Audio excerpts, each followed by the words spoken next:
बऱ्याच जणांना खिचडी अजिबात आवडत नाही, परंतु आज मी सांगते ना त्या पद्धतीने एकदा खिचडी नक्की ट्राय करून पहा. नेहमी तुम्ही उपवासाला नाही तर एरवीसुद्धा बनवून खाणार आहे. नमस्कार, अश्विनी अन्नपूर्णा किचनमध्ये तुम्हा सर्वांचं खूप खूप मनापासून स्वागत. आज आपण बनवतोय मस्त अशी आषाढी एकादशी स्पेशल खिचडी आणि झिरकं. चला तर मग वेळ न घालवता लगेचच आपल्या रेसिपीला आपण सुरुवात करूया. रेसिपी नेहमीप्रमाणेच अगदी साधी, सिंपल, सोपी आहे, त्यामुळे तुम्हाला नक्कीच आवडणार आहे. तर त्यासाठी रेसिपीला एक लाईक जरूर करा. तर या ठिकाणी ना मी साबुदाणा अगोदरच भिजवून ठेवलेला आहे. आता साबुदाणा भिजवताना काय काळजी घ्यायची आहे ना, कारण सगळी जी खिचडी आहे ना ती आपली साबुदाण्यावरती डिपेंड आहे. तर या ठिकाणी मी हा साबुदाणा रात्रीच भिजत ठेवलेला आहे. आपला साबुदाणा कमीत कमी किमान साधारणतः एक 5 ते 6 तास तरी व्यवस्थित भिजला पाहिजे, तेव्हाच मऊसूत खिचडी होते. बरेच जण सांगतात 2 तासामध्ये साबुदाणा भिजवून तुम्ही ही खिचडी बनवू शकता, परंतु अजिबात तसं करायचं नाही. साबुदाणा खिचडी वातट चिवट होते. आता त्यानंतर ना ह्या खिचडीसोबत ना मस्त असं आपण तिखट असं झिरकं बनवणार आहोत. यासोबत ना ही खिचडी अप्रतिम लागते. अजूनपर्यंत बनवली नसेल ना तर ह्या पद्धतीने ट्राय करून पहा. ओल्या शेंगा घेतलेल्या आहे, सध्या सीझनही आहे, त्यामुळे मी शेंगदाणे काढून घेतलेले आहे. त्यामध्ये थोडंसं खोबरं घातलेलं आहे. किंवा बरेच जण गावाकडं तर फक्त हे शेंगदाण्याचं झिरकं बनवतात आणि हिरवी मिरची टाकतात, परंतु यामध्ये थोडासा दाटसरपणा, अजून थोडासा ट्विस्ट म्हणून यामध्ये मी थोडंसं सुकं खोबरं घातलेलं आहे, काही हिरव्या मिरच्या घातलेलं आहे आणि इथे दही सुद्धा घातलेलं आहे. आता हे टाकणं पूर्णपणे पर्यायी आहे. फक्त तुम्ही शेंगदाणे आणि हिरवी मिरचीचं सुद्धा हे झिरकं बनवू शकता. यामध्ये ना मी थोडंसं मीठ सुद्धा टाकून घेतलेलं आहे, पाणी टाकून घेतलेलं आहे आणि मस्त अशी आपल्याला याची पेस्ट तयार करून घ्यायची आहे. तर ही पेस्ट आपली या ठिकाणी तयार झालेली आहे. लगेचच झिरक्याला फोडणी देऊन घेऊया. अतिशय साधं सिंपल आहे, परंतु चवीला अप्रतिम आहे. आता इथे मी तुपाची फोडणी देणार आहे. तुम्ही इथे शेंगदाण्याचं तेल जरी घेतलं ना तरीही चालेल. तूप छान असं गरम झालेलं आहे, त्यामध्ये आपल्याला हे शेंगदाण्याची पेस्ट आपण ह्यामध्ये टाकून घेऊया आणि फक्त आपल्याला एक उकळी काढायची आहे.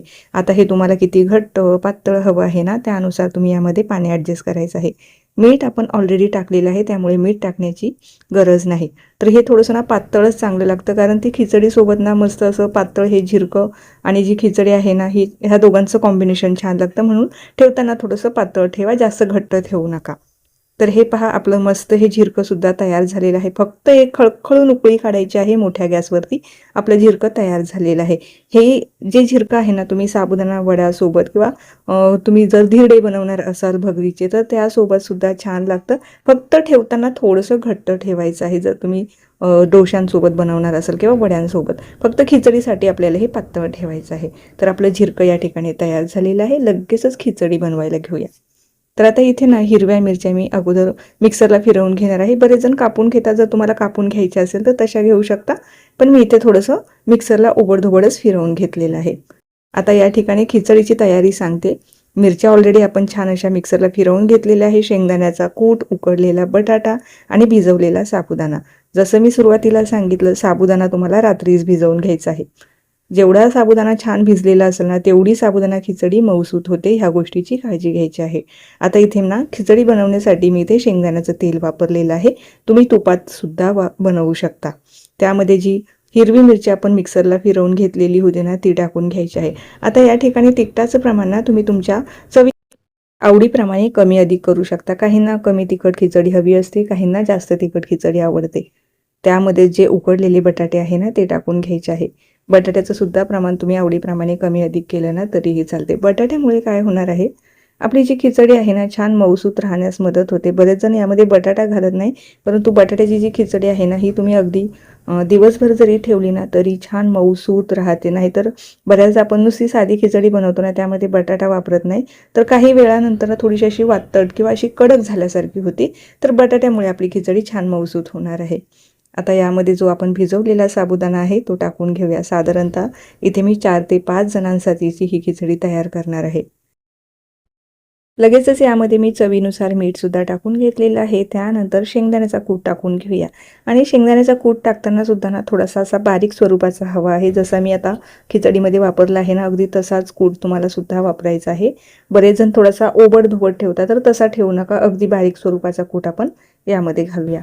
तर हे पहा छान व्यवस्थित आपल्याला मिक्स करून घ्यायचे आहे आणि त्यानंतर अगदी तळापासून याला मिक्स करायचं आहे, जेणेकरून सगळा शेंगदाण्याचा कूट एकसारखा असा लागला जाईल आणि बटाटेसुद्धा छान व्यवस्थित असे एकजीव होतील. आणि खिचडी नेहमी आपल्याला वाफेवर शिजवायची आहे, झाकण ठेवून शिजवायची आहे आणि तेही कमी गॅसवरती. तेव्हाच छान अशी मऊसूत आपली खिचडी तयार होणार आहे.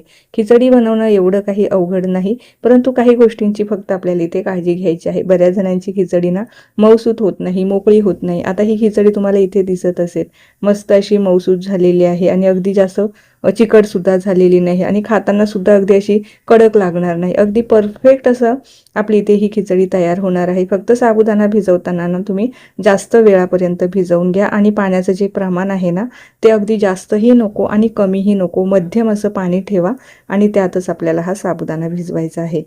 तर हे पहा मस्त अगदी तळापासून पुन्हा एकदा मी मिक्स केलेली आहे आणि पुन्हा एकदा झाकण ठेवलेले आहे. असं मध्ये मध्ये झाकण ठेवायची, मिक्स करायचं, असं 2-3 वेळा तरी आपल्याला करावं लागणार आहे. अगदी छान अशी वाफ या साबुदाण्याला बसली पाहिजे. जोपर्यंत साबुदाणा आपला असा ट्रान्सपरंट झाल्यासारखा म्हणजे काचेसारखा पारदर्शक जोपर्यंत दिसत नाही ना तोपर्यंत आपल्याला ही झाकण ठेवायचं आहे, मिक्स करायचं आहे, असं करावं लागणार आहे.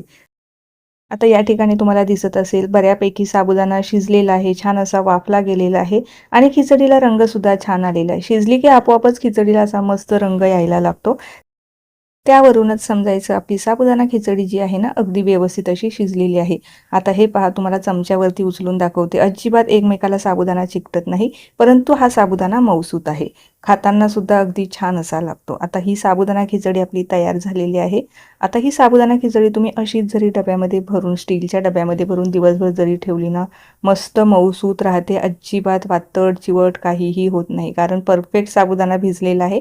त्यामुळे साबुदाणा खिचडी चुकण्याची अजिबात चान्सेस नाही आहे. तर या ठिकाणी आपलं झिरकंसुद्धा तयार आहे. यासोबत ही खिचडी अप्रतिम लागते. अजूनपर्यंत असा बेत जर तुम्ही केला नसेल ना तर ह्या आषाढी एकादशीला नक्की करा. ज्यांना ज्यांना साबुदाणा खिचडी आवडत नाही ना ते सुद्धा आवडीने खाणार आहे. आमच्याकडे ह्या शेंगदाण्याच्या आमटीला ना झिरकं म्हणतात. तुमच्या भागामध्ये झिरकं म्हणता की आमटी म्हणता की चटणी म्हणता ते मला ना कमेंटमध्ये जरूर कळवा. प्लेटमध्ये अशी काढून घ्यायची, त्यावरतून जर तुमच्याकडे वर्षभर स्टोर करून ठेवलेला जो बटाट्याचा किस असतो ना तो तळून टाकायचा, मस्त असं झिरकं टाकायचं आणि हे सर्व करायचं. हा मस्त हे कॉम्बिनेशन आहे.